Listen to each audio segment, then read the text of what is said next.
Pakaian bersih bukan hanya soal estetika, tetapi juga penting untuk kesehatan. Salah satu produk yang sering digunakan untuk mencuci pakaian adalah pemutih berbasis natrium hipoklorit, seperti Soklin pemutih. Namun, tahukah kita bahwa zat ini bisa berdampak negatif khususnya pada kesehatan? Natrium hipoklorit adalah agen pengoksidasi kuat yang digunakan dalam pemutih pakaian, disinfektan, dan pembersih. Zat ini bekerja dengan memutus gugus kromofor pada molekul warna sehingga noda pada pakaian tampak mirip. Semakin tinggi konsentrasinya, semakin meningkat pula kecerahan kain. Namun, penelitian ini juga menemukan bahwa tidak semua zat warna teroksidasi sempurna karena beberapa gugus reaktif tetap menempel pada serat kain. Meskipun efektif sebagai pemutih, natrium hipoklorit juga dapat merusak tekstil. Seperti pada data tersebut, dapat dilihat bahwa semakin tinggi konsentrasi NaOCl, semakin menurun pula daya tahan kain terhadap tarikannya. Kekuatan tarikan yang menurun dibanding belangko terjadi karena oksigen radikal dari NaOCl tidak hanya menyerang zat warna, tetapi juga merusak struktur selulosa dalam serat kain, sehingga membuatnya tampak lebih rapuh. Penelitian lain menunjukkan bahwa kain batik yang diteteskan natrium hipoklorit mengalami pemudaran warna dalam waktu 1 hingga 20 menit. Oleh karena itu, pemutih berbasis NaOCl tidak disarankan untuk kain berwarna dan bermotif.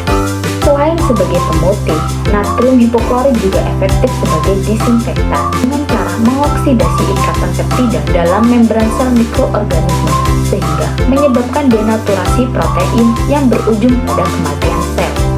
Selama pandemi COVID-19, beberapa negara seperti India menerapkan penyemprotan disinfektan berbasis natrium hipoklorit langsung ke tubuh manusia. Organisasi besar seperti WHO tidak menganjurkan praktik ini karena dapat menyebabkan gangguan pernapasan akibat inhalasi uapnya, serta iritasi pada kulit dan mata. Selain itu, WHO juga menegaskan bahwa senyawa ini boleh digunakan untuk mendisinfeksi permukaan benda mati, bukan untuk manusia, karena efek sampingnya lebih beresiko dibandingkan manfaat yang diharapkan. Di media sosial telah marak beredar klaim bahwa mencampurkan Soklin pemutih, sunlight, dan air panas dapat menghilangkan noda kelunturan serta mengembalikan warna putih pakaian. Namun, apakah ini benar? Penelitian buktikan bahwa natrium hipoklorit tidak sepenuhnya mampu menghilangkan noda kelunturan meskipun tampak lebih putih. Residu pewarna masih tertinggal dalam serat kain. Penelitian lain menemukan bahwa jika Soklin pemutih dicampur dengan sunlight yang mengandung asam sitrat akan membentuk gas klor dan kloramin yang bersifat toksik. Ion hipoklorit dari NaOCl bereaksi dengan ion hidrogen dari asam membentuk senyawa asam hipoklorit. Selanjutnya, asam hipoklorit kemudian terurai menjadi gas klorin, Cl2, dan air H2O. Jika terhirup, gas ini bisa menyebabkan iritasi pada mata, gangguan pernapasan, bahkan hingga sindrom disfungsi saluran napas reaktif. Karena itu, mencampurkan pemutih dengan cairan asam seperti sunlight bukan hanya tidak efektif, tetapi berbahaya bagi kesehatan kita. Ternyata, penelitian lain telah menunjukkan bahwa deterjen berbasis bahan alami seperti lera, daun bidara, dan serai lebih aman bagi kulit dan ramah lingkungan. Lera mengandung saponin yang bekerja sebagai surfaktan alami untuk mengangkat noda tanpa merusak serat kain.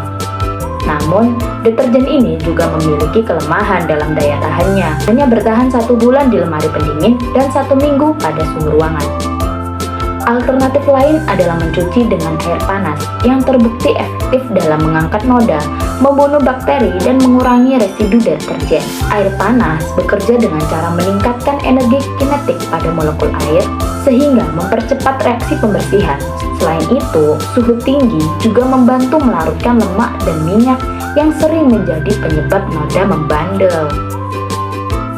Meskipun natrium hipoklorit banyak manfaatnya, penggunaannya harus bijak sesuai dengan Badan Pengawas Obat dan Makanan atau BPOM, Standar Nasional Indonesia, dan Kementerian Kesehatan. Mereka telah menetapkan produk pemutih pakaian yang mengandung natrium hipoklorit harus memenuhi standar keamanan antara 5% hingga 10%. Alternatif yang lebih aman bisa menggunakan deterjen alami atau air panas untuk meminimalisir resiko kesehatan dan lingkungan. Jadi, apakah kamu masih akan menggunakan pemutih berbasis natrium hipoklorit atau mulai beralih ke alternatif yang lebih aman? Pilihan ada di tangan kita. Mari kita mulai langkah kecil untuk melindungi diri dan lingkungan. Kurang lebihnya mohon maaf. Wassalamualaikum warahmatullahi wabarakatuh.